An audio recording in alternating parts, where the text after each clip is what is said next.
하시고 6절 합독합니다. 시편 126편 1절로 6절. 여호와께서 시온의 포로를 돌려보내실 때에 우리는 꿈꾸는 것 같았도다. 그때 우리 입에는 웃음이 가득하고 우리 혀에는 찬양이 찼었도다. 그때 문 나라 가운데서 말하기를 여호와께서 그들을 위하여 큰 일을 행하셨다 하였도다. 여호와께서 우리를 위하여 큰 일을 행하셨으니 우리는 기쁘도다. 여호와여 우리의 포로를 남방 시내들같이 돌려보내소서. 눈물을 흘리며 씨를 뿌리는 자는 기쁨으로 거두리로다. 울며 씨를 뿌리러 나가는 자는 반드시 기쁨으로 그 곡식단을 가지고 돌아오리도다. 아멘. 할렐루야. 오늘 본문 제목이 씨를 뿌릴 때입니다. 지금 여러분 씨를 뿌릴 때입니까? 지금 씨를 뿌리면 정신 나갔다고 하죠. 2모작 3모작 하는 데서 씨를 뿌리면 몰라도 지금 미국 이거 시카고 같은 기후에서 씨를 뿌리면 정신 나간 사람이라고 합니다. 어떤 때 씨를 뿌리죠? 이 동토의 땅, 얼어붙은 땅이 녹아지고 그리고 새순이 돋아나는 그러한 시기에 늘 씨를 뿌립니다. 씨를 뿌리는 때는 그래서 시기가 있다라는 사실을 염두에 두시고 오늘 본문 말씀 들어가도록 하겠습니다. 어느 교회에서 간증하는 것을 제가 발췌를 했는데요.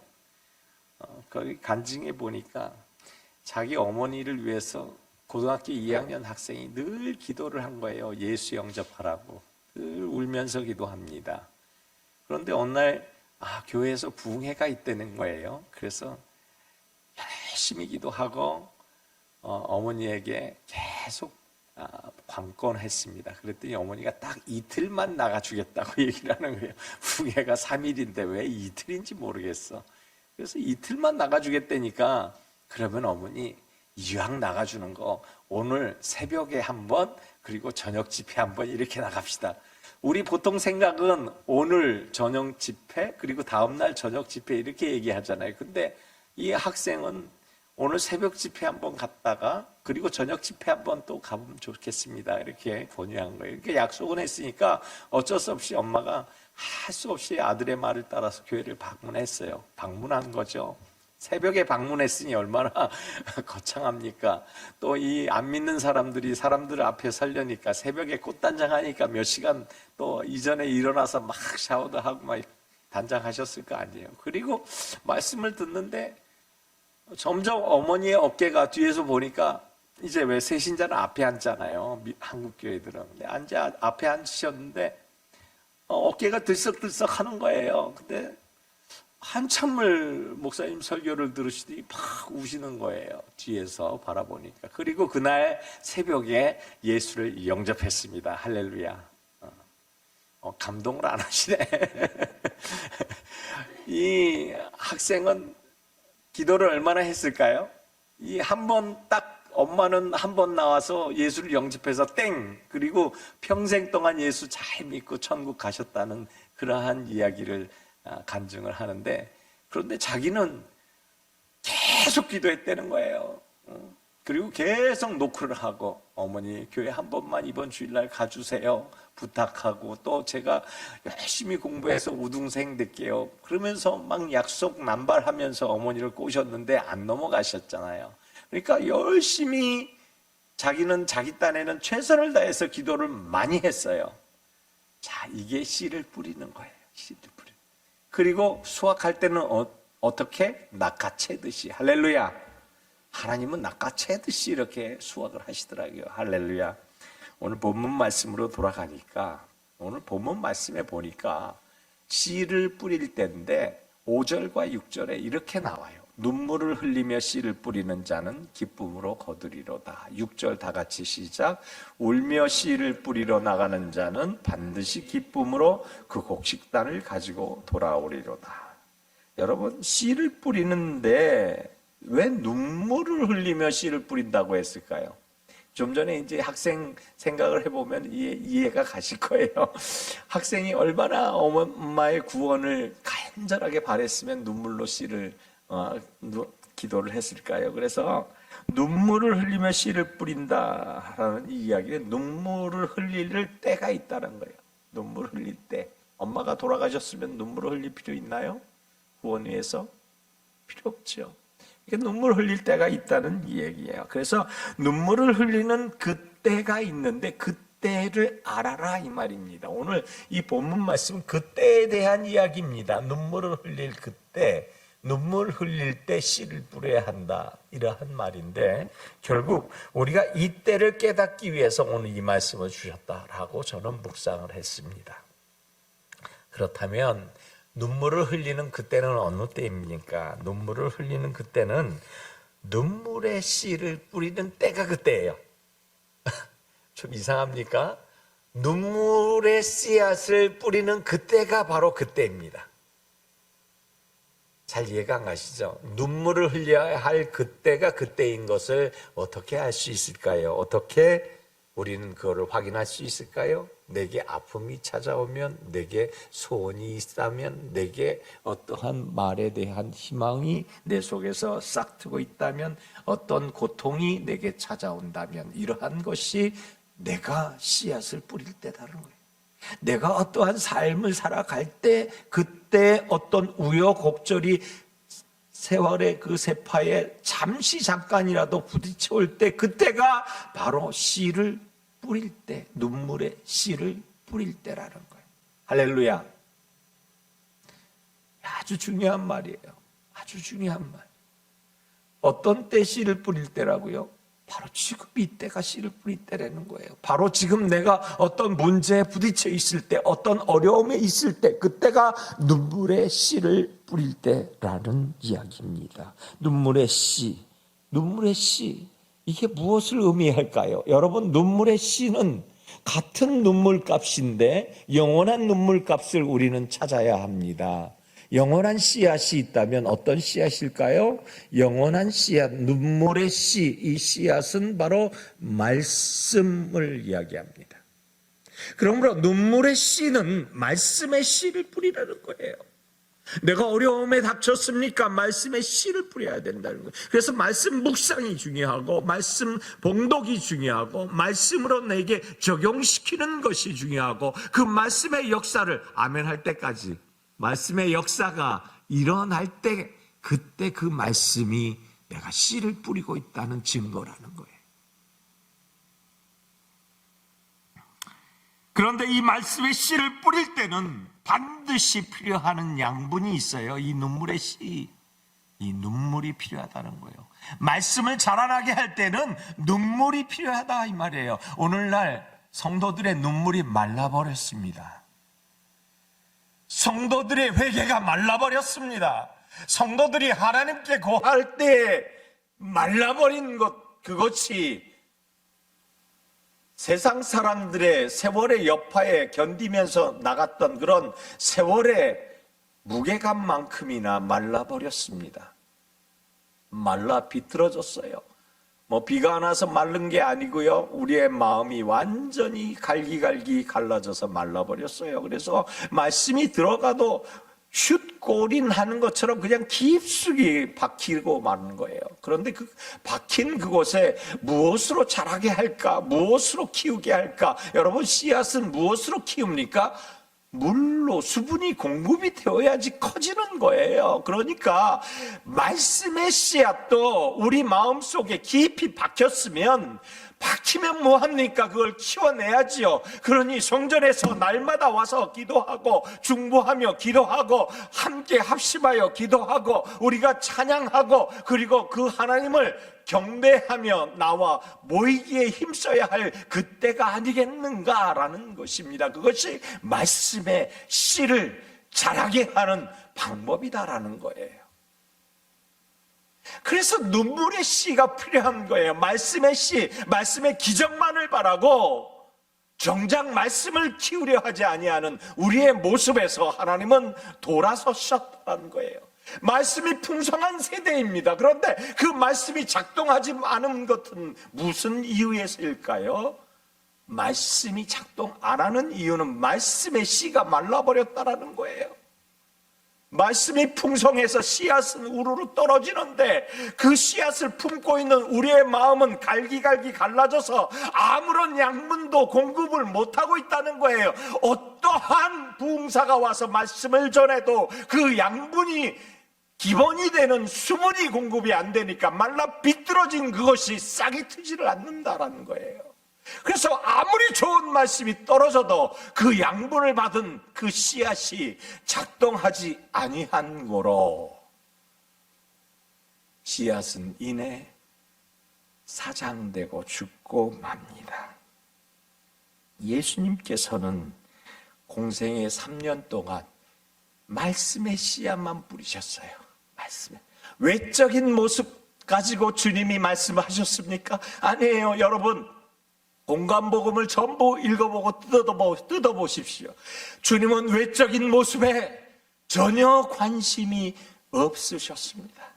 그러면 어느 모습에 관심이 있으셨어요? 내적인 곳에 관심이 있으셨고 그 내적인 신비에 하나님의 말씀이 꽂히도록 그곳에 눈물의 씨앗을 키워내도록 하나님은 말씀하셨고 주님 역시도 늘 깨어서 기도하면서 수분을 공급하셨어요. 눈물의 수분을.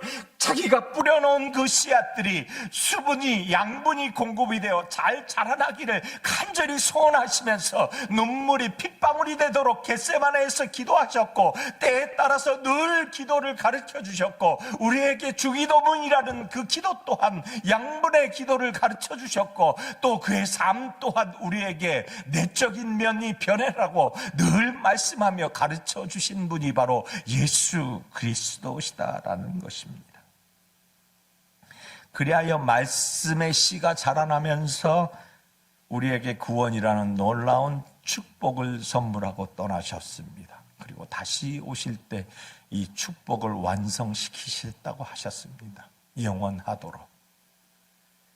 여러분, 눈물로 뿌리는 일이 없으면 기쁨으로 거두는 일조차도 없습니다. 쓰라린 슬픔이 있는 만큼 그것을 극복한 기쁨 또한 배가가 되는 법이지요. 슬픔이 인생의 씨앗이라면 기쁨은 인생의 추수입니다. 고통 없는 해산이 없고 경작 없는 추수가 없습니다. 다윗은 눈물의 농작을 거쳐야만이 기쁨의 추수를 거두었기에 이러한 기쁨의 추수에 대한 선포를 다음과 같이 시편 30편 5절에 외치고 있습니다. 저녁에는 울음이 기숙할지라도 아침에는 기쁨이 오리이다. 자기가 밤중을 암흑길을 걸었던 그리고 어두컴컴한 사망의 음침한 골짜기를 걸었던 반드시 아침은 도래하고 그 아침에 기쁨으로 하나님을 노래할 것이다 라고 이야기합니다. 깊고 어두운 밤을 통과해야 밝은 햇살에 새 아침을 맞이한다 라는 것입니다. 그래서 주님은 오늘도 남몰래 우리가 울고 있는 우리의 모습을 관찰하고 계시고 살피시고 그의 눈물을 받아주고 계시는 것입니다.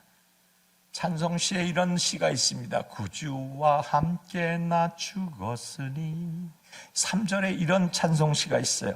뼈 아픈 눈물을 흘릴 때에 쓰라린 맘으로 단식할 때 주께서 그때도 같이 하사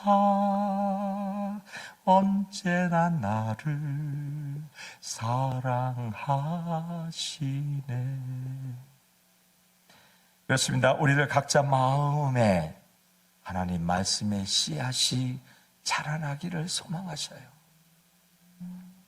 삶의 어려움과 고난과 실패가 찾아오면 그때 눈물의 씨앗을 키워내는 기회이라고 여러분 생각하시면 됩니다. 눈물로 씨앗을 키워낼 기회가 바로 찾아왔다. 그것이 어려움과 고난과 고통이 도래할 때 알아야 한다라는 거예요. 그래서 눈물을 흘리며 말씀의 씨앗을 키워내는 절호의 기회의 때라는 것이 바로 그때라는 거예요. 여러분, 씨앗을 뿌릴 때 농부들이 물을 얼만큼 주나요? 물을 줄 때 보면은 제가 농사는 잘 못 지어요. 그런데 가만히 이렇게 살펴보니까 농부들이 씨앗을 이렇게 딱 하고 거기에 물을 그냥 막 콸콸콸 쏟아부어요. 넘치도록 쏟아부어요. 왜 넘치도록 쏟아붓죠? 그 물이 이게 배수가 돼가지고 쭉 빨려서 내려가 버리잖아요. 거기에 머무는 물이 별로 없어요. 그러니까 씨앗은 얕은 곳에 넣어요. 병충해에 다 노출이 되기 때문에. 그래서 얕은 곳에 넣고 그리고 살짝 덮더라고요. 그런데 물을 많이 줘요. 왜 그런가 했더니 물이 다 빠져버리고 머무는 물이 별로 없어서 이 씨앗에 충분히 들어갈 수 있도록 넘치도록 주는 거예요. 물을 넘치도록 채우는 이유가 뭡니까? 씨앗을 잘 자라게 하기 위해서. 말씀이 우리 가운데서 넘치도록 받아야 하는 이유가 뭡니까? 이 말씀이 작동하도록 내가 말씀에 노출되어야 되기 때문에. 그래서 말씀에 노출되어야 한다는 이 말은 그 말씀이 내게 작동하도록 말씀이 늘 내 머릿속에 맴돌고 있어야 된다는 것이에요. 그래야 성령께서 여차하면 그 말씀의 검으로 악한 마귀 사탄을 제압하고 그리고 승리의 계가를 부를 수 있도록 우리를 인도해 내시기 때문이지요. 그렇습니다. 괴롭고 힘들었던 이러한 때가 딱딱한 우리 동토와 같이 굳어버린 이때가 우리가 찬스의 때라는 거예요. 기회의 때라는 거예요. 어떤 기회의 때요? 눈물의 씨를 흘릴 때라는 거예요. 그런데 작게 흘릴 때가 아니고 계속 울부짖을 때라는 거예요. 지금 코비드 전염병으로 전 세계가 움츠려들었습니까? 우크라이나 전쟁 때문에 우크러들었습니까? 아니면은 전 세계가 인플레이션, 디스플레이션, 트리플플레이션이라고 계속해서 전보 형식으로 이 물가가 널뛰기를 하고 있습니까? 살아낼 수가 없는 지경이라고 모든 방역 조치를 지키고 어떻게 우리가 견디냐고 괴로워하는 그런 때입니까? 아니면 기상재해로 다 타들어버리고 있는 그러한 때입니까? 아니면 전 세계 기상이변뿐만 아니고 지진이 발생하고요, 그곳에 화재가 나고요, 그곳에 수해가 나고요, 그곳에 폭우가 쏟아지고 태풍이 지나갑니다. 살 수가 없는 때예요. 그런데 이러한 때에 우리가 어떻게 해야지요? 작은 물을 줘서는 안 된다는 거예요. 말씀의 씨앗이 왕성하도록 풍성하도록 그 세파를 견뎌낼 수 있도록 양분이 충분히 공급이 되어야 한다는 거예요. 그래서 공급이 되려면 어떻게 기도해야 한다? 울부짖는 기도를 해야 한다. 눈물이 펑펑 쏟아지는 기도를 해야 된다. 내 속에서 나의 땅을 기경하는 기도를 해야 한다라는 사실을 오늘 본문은 우리에게 가르쳐주고 있다는 것입니다. 그래야 딱딱했던 내 마음밭이 옥토로 변한다는 것. 거기다가 눈물이 흘려져서 들어가서 싹이 트고 그리고 점점 자라나서 꽃이 피고 열매 맺고. 그러니까 눈물을 흘릴 때는 우리에겐 최고의 시기이고 최고의 기회의 때이고, 이 기회의 때에 우리가 돌아서면 안 되고 무릎 꿇고 말씀 안에서 내가 눈물을 뿌려야 할 때이다. 그래서 위기일 때 기회라는 게 있어요. 기독교는 늘 위기 속에서 꽃이 피었고, 기독교는 늘 위기 속에서 대부흥의 전기를 마련합니다. 1935년 미국의 경제공황이 왔을 때 한 사람의 기도로 말미암아 버지니아, 루이지애나 7개 주가 기도의 자리로 나아가서 미국의 대혁명이 다시 한번 일어나서 경제 대부흥을 이끌었던 것을 여러분 기억하셔야 돼요. 서부에서는 홍수를 방지할 댐을 건설한다고 수만 명을 동원을 시켜서 그곳에서 경제 부흥을 일으키려 했지만, 동부에서는, 기도하는 곳에서는 기도의 불꽃을 트기 시작했다는 것입니다. 그래서 전 미국이 기도의 자리로 나아갔습니다. 그래서 찰스 피니가 하나님의 복음을 들고 나아가서 말씀을 전할 때 온 복음화 물결이 전 세계에 확산되는 계기가 됐고요. 이때 빌리 그레함이 하나님의 말씀을 받고 대전도 각성이 되어서 세계적인 전도 부흥사로 일어섰던 것이 바로 이 경제 대공황 시대에 있었던 일입니다. 지금이 어떤 때입니까? 지금은 기도할 때입니다. 어려울 때일수록 믿음의 기도가 씨앗들을, 양분들을 공급할 때입니다. 모여야 합니다. 함께 해야 합니다. 어렵다고 헤어지지 않냐고 모여서 기도해야 할 때입니다. 말씀의 씨앗을 뿌릴 수 있는 그 눈물의 수분을 공급해야 할 이때, 난 믿음이 없어서 안 돼, 나는 기도를 할 줄 몰라서 안 돼, 저 사람한테 내가 복음을 이야기해봤자 씨도 안 먹혀, 저 사람은 너무나 똑똑해가지고 내가 미련해가지고 저 사람과 대화가 안 돼서 절대로 나는 저 사람을 전도를 못해. 자기 이기주의에 빠져있는 사람들, 개인주의가 팽배한 그러한 세계적인 지도자들, 바싹 메말라 있는 그러한 세상, 그리고 온갖 부패가 난무하는 그러한 세상 속에서 우리는 과연 무엇을 해야 하는가? 바로 이러한 때에 우리가 무릎 꿇을 때고 눈물을 쏟을 때라는 거예요. 여러분, 기뻐할 때도 눈물을 흘리며 씨를 뿌려야 합니다. 여러분, 이 영화를 보면요, 어떤 영화는요, 한 1000만 명 이상의 관객을 동원했다고, 한국에서 명랑이라고 뭐 이런 영화가 있었고, 하여튼 1000만 명, 옛날에는 1000만 명 동원하면은 아주 큰 개벽이 된 것처럼 광고를 했는데, 요즘은 1000만 명 동원해도 그렇게 크게 광고를 못 하는 것 같아요, 옛날처럼. 어쨌든 2시간 30분, 2시간짜리 영화를 보면서 사람들은 감동의 눈물, 기쁨의 눈물, 희노애락의 눈물을 다 겪고 나오는 장면들을 포착합니다. 그런데 성경은 그것보다 감동을 덜 전해줍니까? 시편 126편 오늘 본문의 전체 문맥을 살펴보면 기뻐서 눈물을 흘렸다라는 이야기를 우리가 쉽게 추론해 볼 수 있습니다. 왜냐하면 바벨론의 포로로 잡혀간 이들이 이제 드디어 하나님의 계획 아래서 포로를 마치고 이렇게 귀환하게 됩니다. 귀환해서 기뻐서 눈물을 흘리지요. 그런데 이 기쁨 뒤안에는 또 슬퍼서 눈물을 흘립니다. 왜 그럴까요? 시온에서 잡혀간 포로가 포로에서 해방됐다고 하면 기뻐해야 함에도 이들은 마음껏 기뻐하지 못하고 슬퍼하는, 우는 그러한 모습.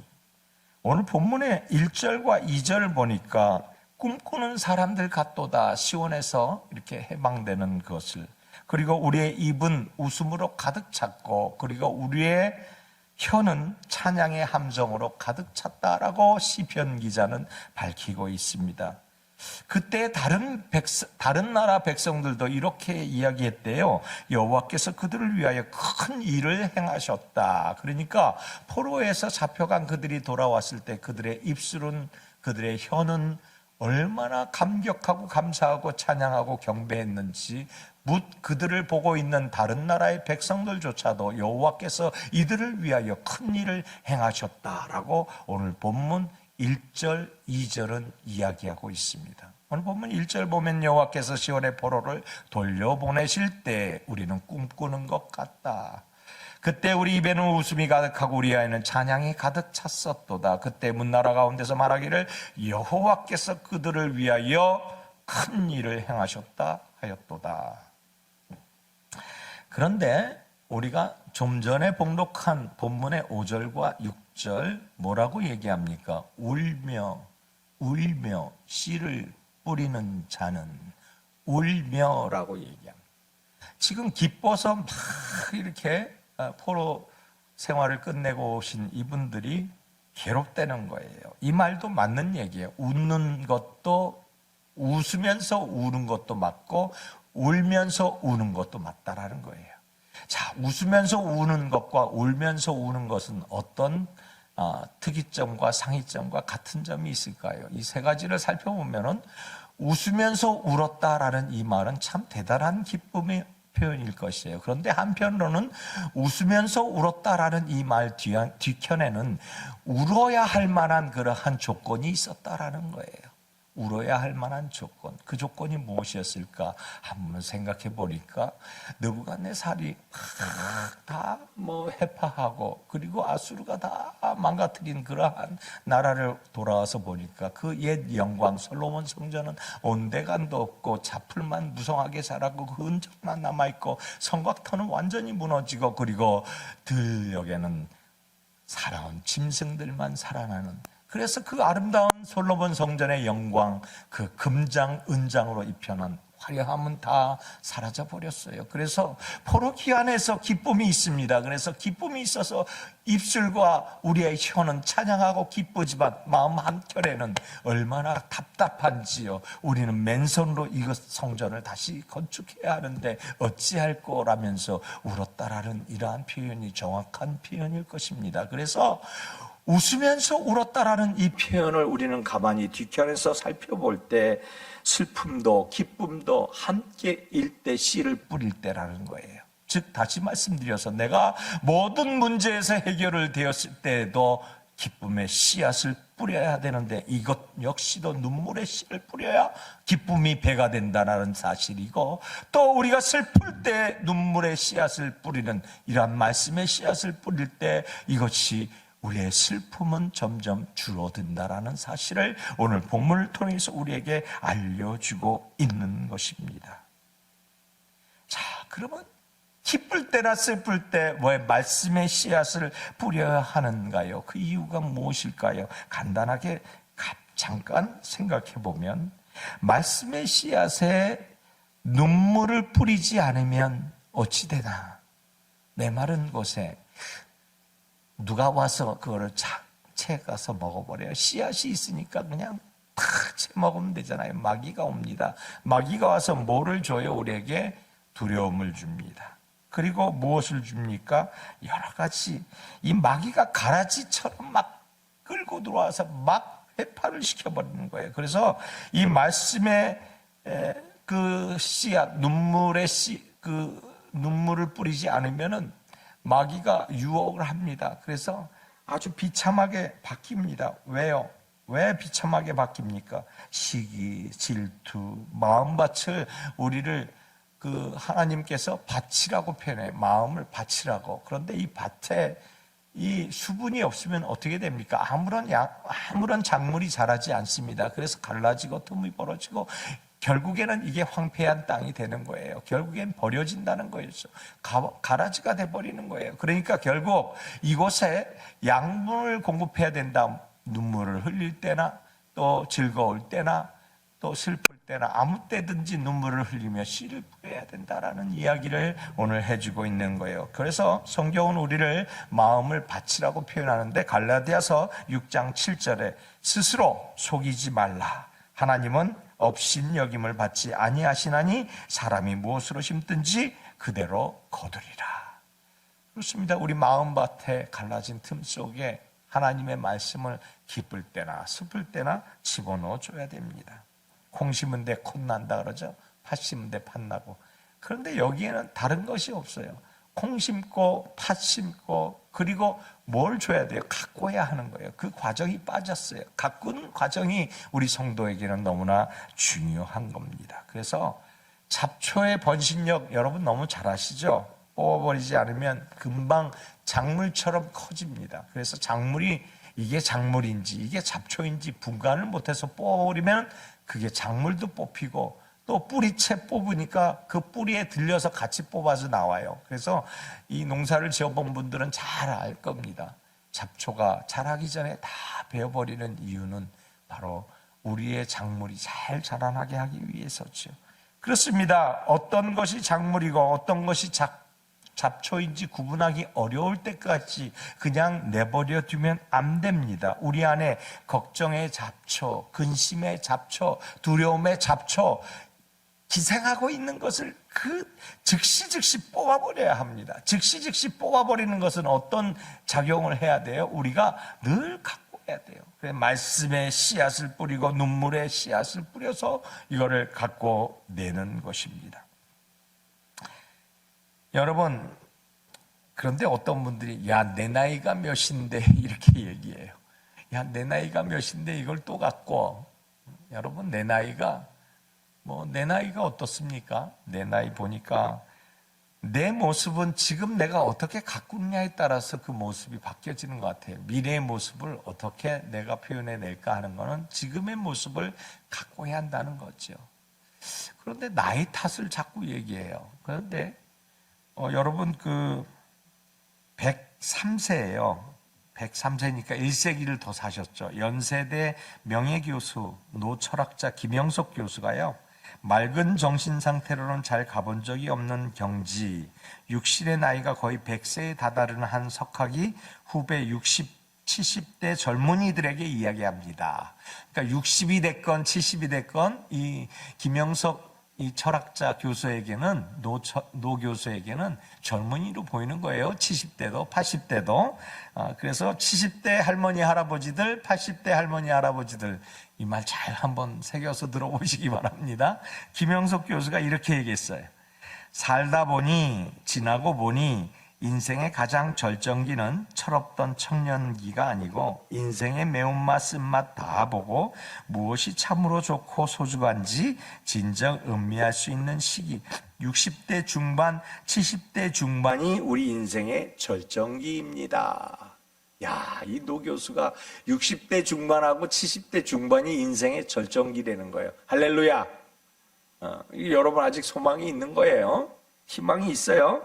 그러면서 이렇게 얘기해요. 그렇구나, 나의 인생은, 본인의 인생을 살펴보니까 여기 어떤 신문에서 인터뷰한 기사를 제가 따온 건데, 우리 인생은 아직도 진행형이고 상승기 절정인 것을 누가 함부로 인생의 노세를 논하는가. 인생의 수레바퀴, 인생의 드라마가 어떻게 돌아갈지 아무도 알 수 없지요. 그게 삶이고 인생입니다. 그러면서 이렇게 얘기합니다. 우리 한번 다 같이 읽어볼까요?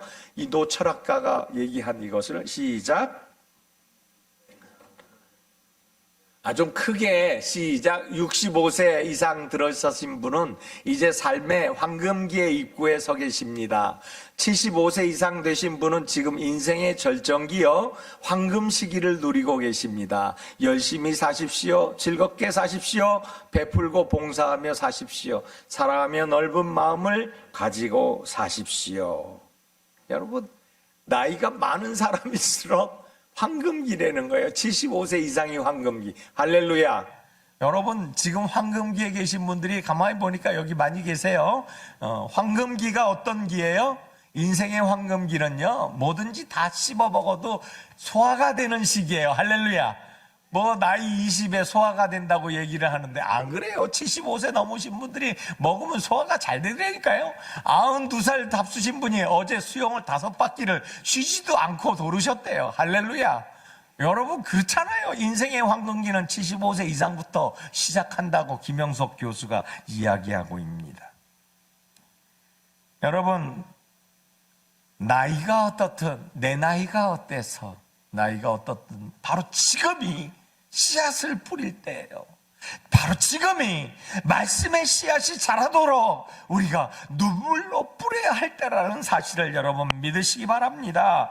좋은 말씀의 씨는 결국 좋은 사람으로 만들어 갑니다. 우리의 미래를 어떻게 가꾸는가에, 거기에 따라서 내 미래의 모습이 결정된다고 했을 때에는 지금 내가 어떤 좋은 말씀의 씨앗을 내가 내 속에 뿌리고 있는가에 따라서 내가 좋은 어떤 사람이 되는가의 미래가 결정된다라는 사실입니다.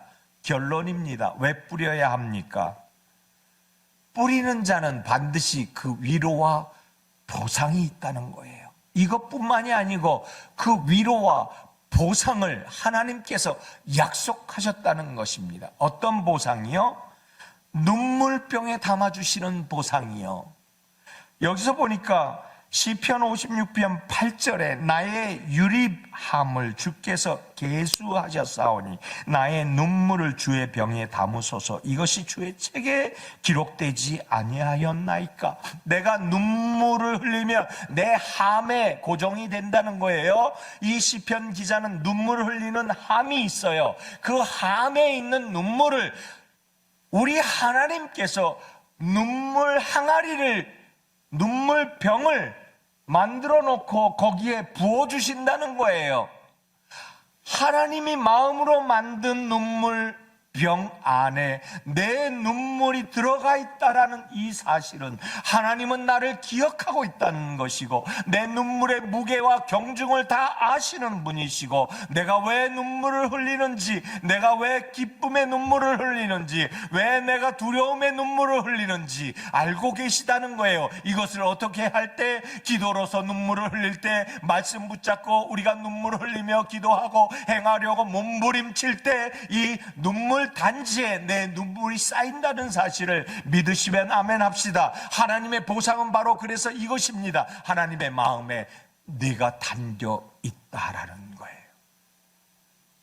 나아가서 시편 25장 8절에 보니까 사망을 영원히 멸하실 것이라 주 여호와께서 모든 얼굴에서 눈물을 씻기시며 자기 백성의 수치를 온 천하에서 제하시리라. 여호와께서 이같이 말씀하셨느니라. 여러분, 우리가 인생을 살다 보면 얼마나 우여곡절을 많이 겪습니까? 우리가 눈물을 흘리며 자식 때문에, 또 부모님 때문에, 우리의 삶의 무게 때문에 얼마나 많은 어려움들이 있고 낯뜨거운 일들이 벌어집니까? 그런데 하나님께 구하기만 하면, 내가 눈물을 흘리며 그 하나님께 구하기만 하면 우리의 모든 수치를 완벽하게 제어하시고 없애버려 주시는 좋으신 하나님을 믿으시면 아멘 합시다. 또한 눈물로 애원하는 자에게는 은혜를 베푸시는데 얼만큼 은혜를 베푸시는가? 시편, 시온에 거주하면 예루살렘에 거주하는 백성아, 너는 다시 통곡하지 아니할 것이라. 그가 내 부르짖는 소리로 말미암아 내게 은혜를 베푸시되 그가 들으실 때 내게 응답하시리로다. 여러분, 응답하시는 하나님을 만나고 싶으세요? 나는 신앙생활 30년 40년 했는데 응답 못 받았어. 아니요, 오늘 보시니까 내 부르짖는 소리, 이 소리는 애원하는 소리입니다. 눈물의 기도 소리입니다. 눈물의 말씀 통독 소리입니다. 이 소리에 하나님은 응답하시리라. 내 음성을 듣고 응답하시리라. 할렐루야. 뭐 부르짖는 소리에 응답하시는 그 하나님, 그 말씀보다도 이 말씀의 깊이를 한번 생각해 보세요. 시편의 기자가 얼마나 자기가 부르짖는 소리가 한에 맺혀 있으면 그 한에 맺힌 소리, 내 부르짖는 소리로 말미암아라고 얘기했을까요?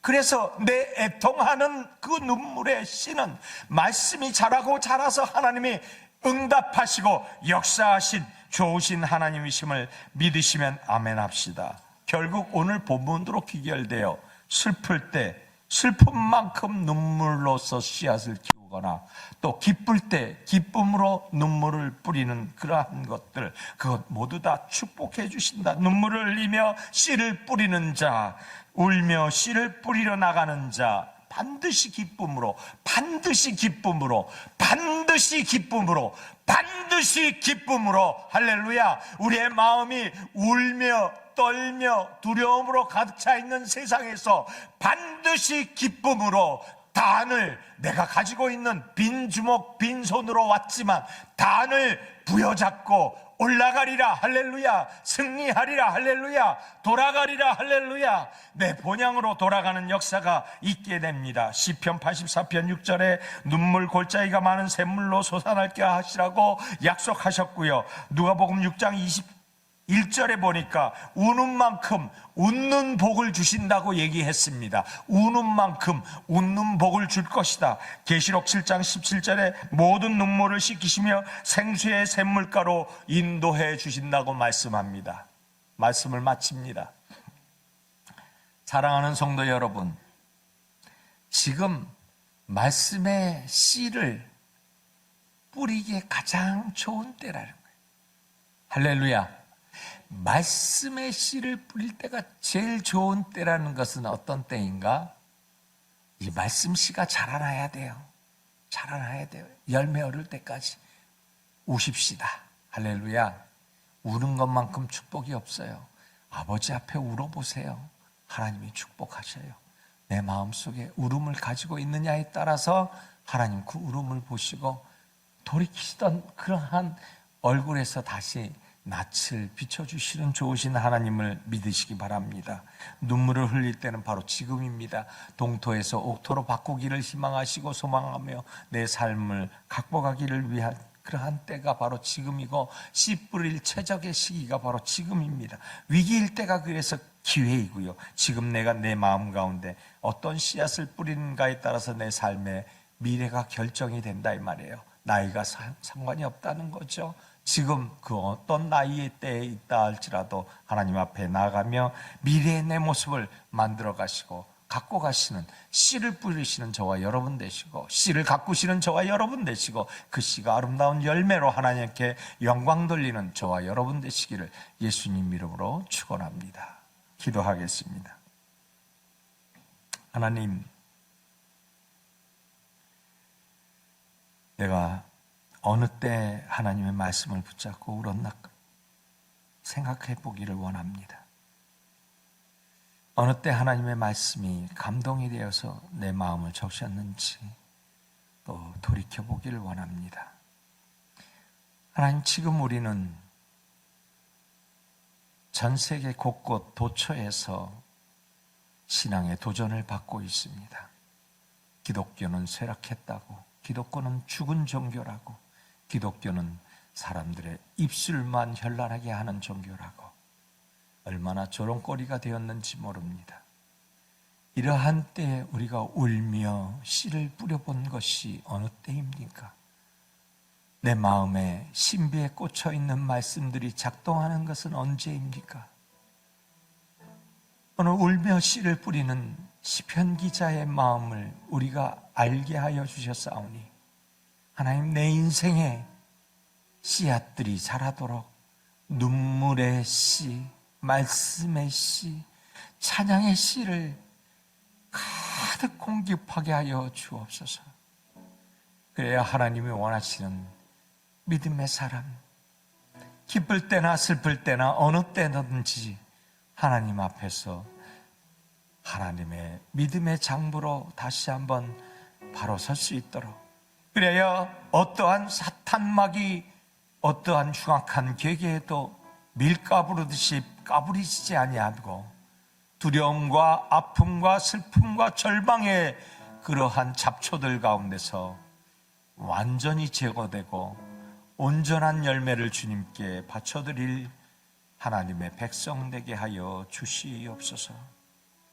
오늘도 다시 한번 결단하고 주님께 나아가니 하나님, 우리의 마음을 붙잡아 주시고 우리의 미래에 우리의 모습들을 그려가게 하여 주시옵소서.